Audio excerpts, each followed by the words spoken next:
Hello guys, যদি আপনার পরিবারে আপনার বউ অথবা আপনার মা যদি বকা দেয় তোর আজকে ভাত নাই, সেই ক্ষেত্রে কি করবেন জানেন? এই যে দেখেন সবজি খেতে, এগুলো খাবেন। দারুণ স্বাদ। এটা হচ্ছে খেসারি কুলের আগা।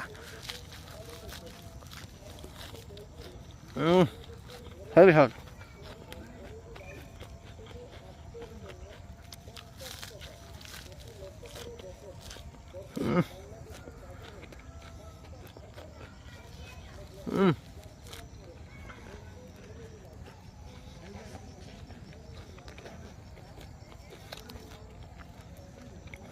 সোজাসুজি খেতে চলে আসবেন আর খাবেন, খেতে চলে আসবেন আর খাবেন।